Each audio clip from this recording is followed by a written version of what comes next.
I'm very optimistic about the future of Hong Kong.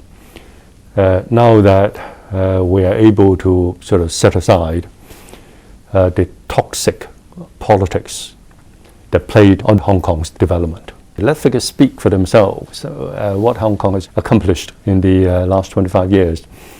In 1997, Hong Kong's GDP per capita was about 2% lower than the UK's. Now we are 12% higher than the UK's. HDI, Human Development Index, compiled by United Nations, ranks Hong Kong 4th in the world, and UK ranks 13th. Our life expectancy in Hong Kong is about 3-4 years longer than UK's. Number of hospital beds per 1,000 population in Hong Kong is about double that of the UK. We have much better medical and health care in Hong Kong than the UK can offer their own people. And we've been able to spend more than double the amount of expenditure that we used to spend in 1997 on very important, crucial policy areas such as education, healthcare, welfare, looking after the elderly, and so on. So I think we've done very well, whether comparing Hong Kong today to Hong Kong 25 years ago or comparing Hong Kong today to the UK today. So I don't think we should be apologetic, and definitely we shouldn't be defensive. Let's put the UK on the defensive for a change and let them explain why they have fallen behind Hong Kong in the last 25 years. And if you look at a recent announcement, the opening of the Elizabeth line in the UK, which is source of a great excitement in the country. In fact, it's managed by the Hong Kong MTR Corporation. Now, the MTR Corporation today is staffed nearly entirely by Hong Kong Chinese. 25 years ago, it was essentially run by the British. And so in those 25 years, we have developed so much that we are now managing their railway.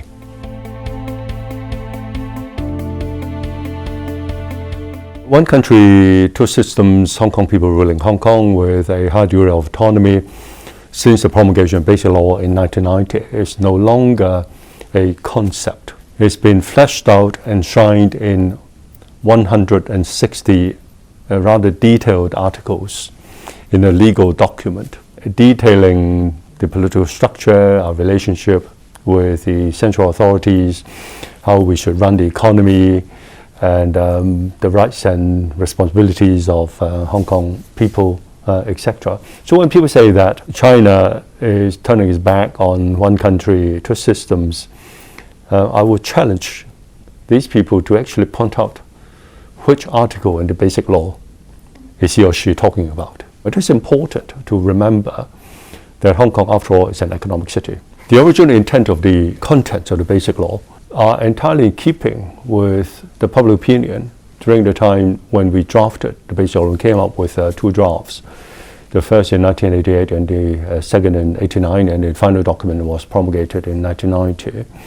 I was Secretary General of the Basic Law Consultative Committee at that time, and we ran, up to this moment, the two most extensive public consultation campaigns, one in 88 and the other in 89. And we compiled voluminous reports for the information of the public and for the drafting committee of the Basic Law in Beijing.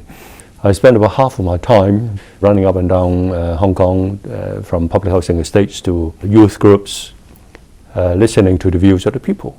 And the views of the people were very clear. Firstly, we welcome the Basic Law to actually state in a detailed way the detailed arrangements of one country, two systems, Hong Kong people ruling Hong Kong with a high degree of autonomy.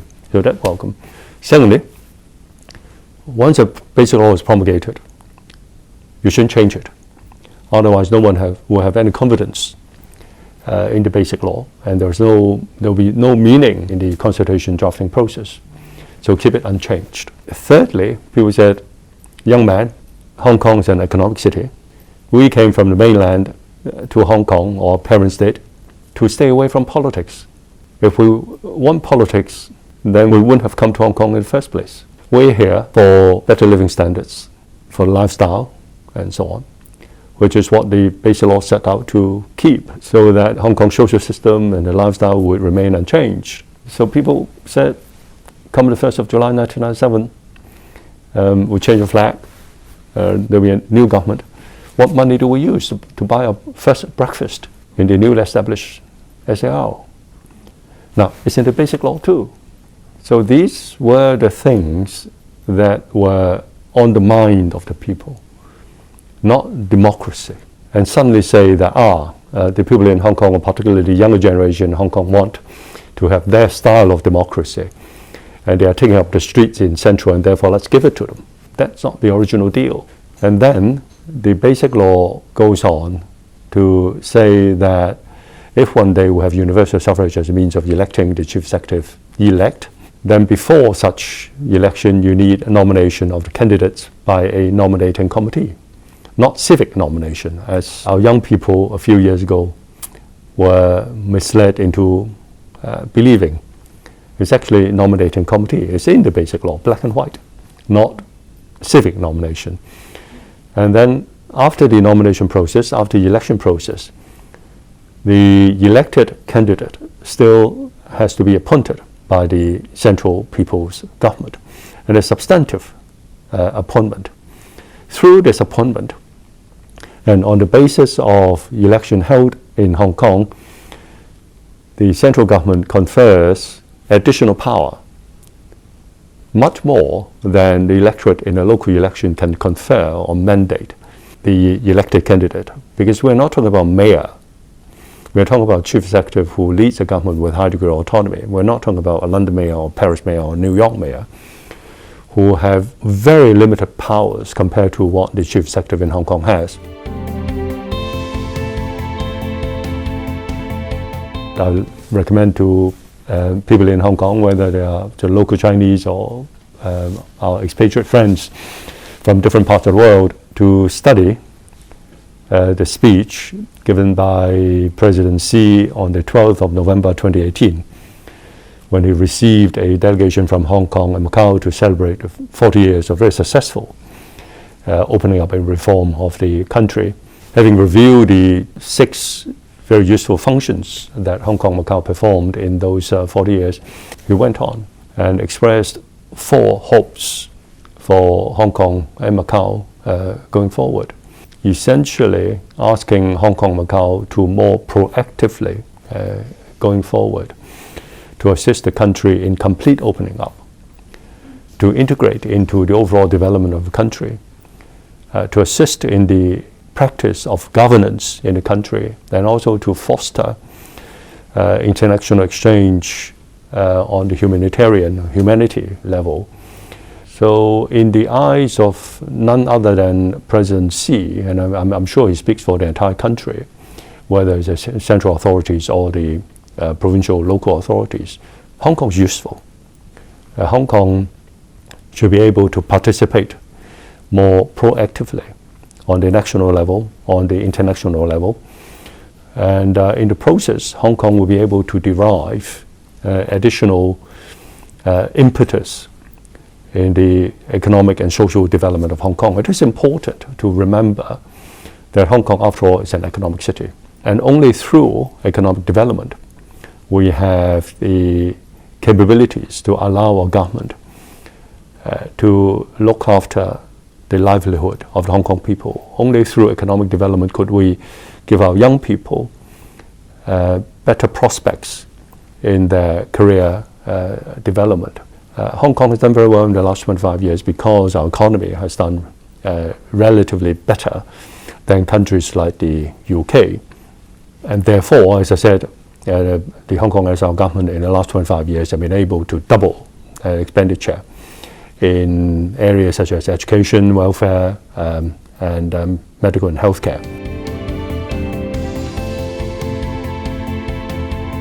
The fistfights in Let's Go, there were movements to cast the central authorities aside There were moves to drive a wedge between China and countries such as America.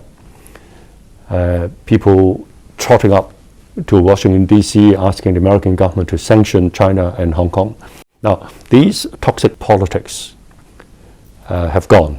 We should focus more on developing a robust economy, riding on the growth of the mainland economies, riding on the Belt and Road Initiative, riding on the Greater Bay Area development and so on, so that everyone from young people to their families to the government have more resources to uplift living standards of the people and to deal with these long-standing problems such as housing, elderly care, medical care, education, and so on.